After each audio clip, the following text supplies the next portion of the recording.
We've covered a lot in the 24 lessons that led us to this point, plus the warrior literature books that I've reviewed. Now we want to zoom out and see how all of these different concepts kind of integrate together so you can understand how it fits into mental training. Now, mental training really is attention training, and we've been approaching this through an understanding or a concept of a free mind, creating a free mind, which frees attention from the internal constraints that you impose on it in your mind. And this leads to a truer expression of freedom. In this lesson, we're going to zoom out. We're going to look at the strategies for living as warriors, and then the tactics that you apply to make living as warriors a reality. Now, strategies are great and important. They give you direction. But without tactics, then you're just having a discussion. You're not really doing attention training. Now, we're not really concerned with external constraints on your freedom. We're doing mental training here, so we're looking at the internal constraints that you impose on yourself. And we're investigating this concept of a free mind, which frees attention from the mental prison of your own making. Once you've done that, then you can use your attention purposefully in how you live your lives. So let's zoom out. We're looking at mental training through the lens of the warrior. Well, why are we doing this? Well, because climbing and life are serious endeavors. They have stressors in them that can either injure you or kill you. So we need to navigate these with alertness so we can live. I think you can see that soldiers in combat need to be alert. They need to perceive the situation accurately. There's enemy out there that want to kill them, and that has a certain impact on their attention. Now, that impact might be where they want to escape and avoid it, but that's likely to kill them. Rather, if they stay engaged and are curious, then it shifts their attention toward being alert to their circumstances. Again, mental training is attention training. And we can learn more about attention when we look at it through a serious lens like a life and death situation, what warriors are engaged in. That's why warriors use death as an advisor for how to live their lives. Death separates the frivolous from the important. And when you can focus on what's important, then you can be alert to your life. So when we're doing mental training through the lens of the warrior, then we're doing effective attention training. There's a difference between strategy and tactics. Now, both are important. Strategies give you a broad understanding of a situation like your life. Tactics is the actions that you take within that broader context. Now, it's foolish just to use tactics without a strategy. You might be using your attention impeccably, but end up going in the wrong direction. So know your strategy, your direction for your life, and then use the tactics to do attention training. So what are the broader strategies for doing mental training, for using your attention impeccably, for doing this attention training? Well, the broader strategies are perceive reality accurately, self-leadership, the climbing metaphor structure, honor your warrior spirit, use intuition to navigate challenges. Let's look at each of these in turn. I've emphasized perception a lot in these lessons. I've sought out helpful ways to make sure you see reality as clearly as possible. I've outlined this in Warrior Lesson number 19. You can't act effectively on a lie or an illusion. You can't act effectively if you're missing crucial information. The breathing metaphor helps you perceive and see situations more clearly. Now we're going to look at this through a simple conversation. What happens if you don't see situations accurately? Both and acceptance. You don't accept both your perspective and others' perspective as having some validity. Either or commitment. Either you're right or you're wrong. You don't want to be wrong, So you're committed to making others wrong. I'm right, you're wrong is the mindset. That leaves the next part almost impossible to apply. Neither nor processing. It's stressful to work with people who disagree with you. The default, I'm right, you're wrong, is easier, but it doesn't value work that's needed for learning. These three negative examples don't create mutual understanding. They just push the people, you and the other person, into your own views. It reinforces your own views. That's not learning. You understand yourself better through a broader context, through aligning and integrating into something larger than yourself, such as other people, relationships, and the world around you. Perceiving yourself as part of something larger shifts your perception. It helps you see reality more accurately.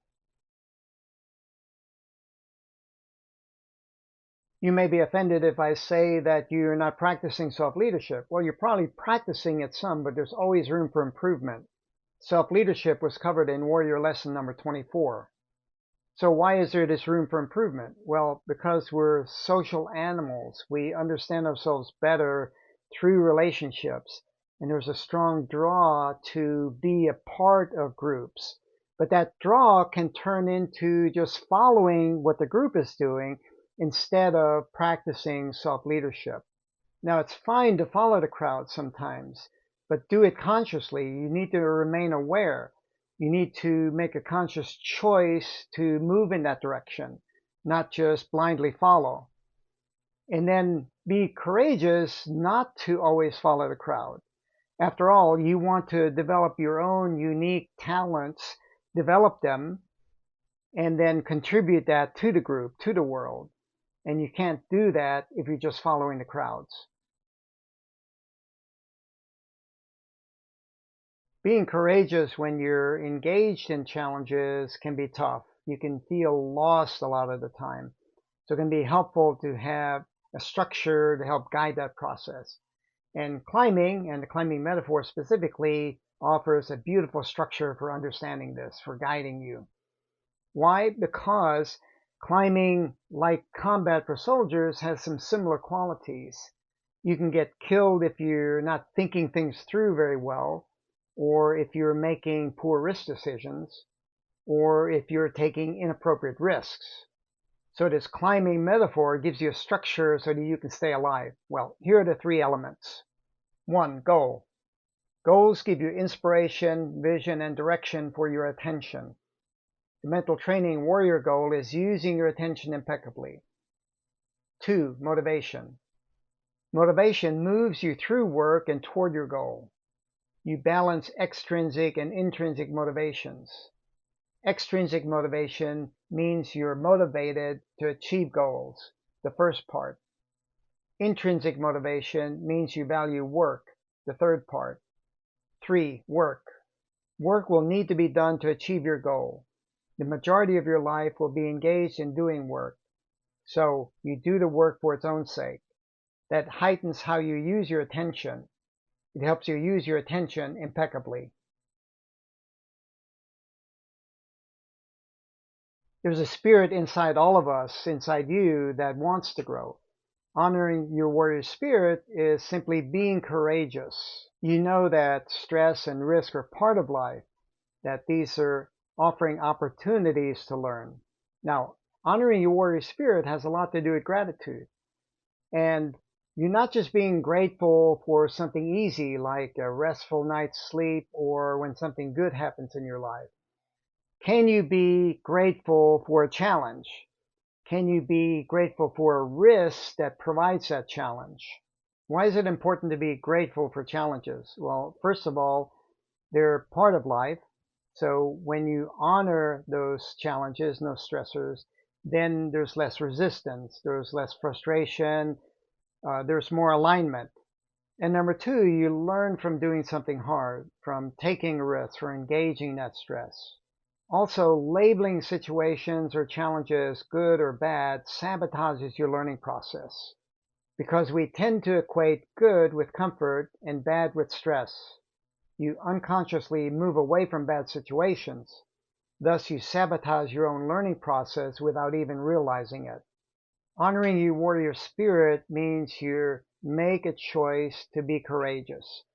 Just take a breath, relax into your current circumstances, and be courageous in dealing with them. The stimuli for learning and growth exist outside of you. Intuition helps align your learning process and integrate your growth into relationships. Your intuition links your unmoved mind of awareness with your flexible, agile mind of attention. Here's how you use both minds.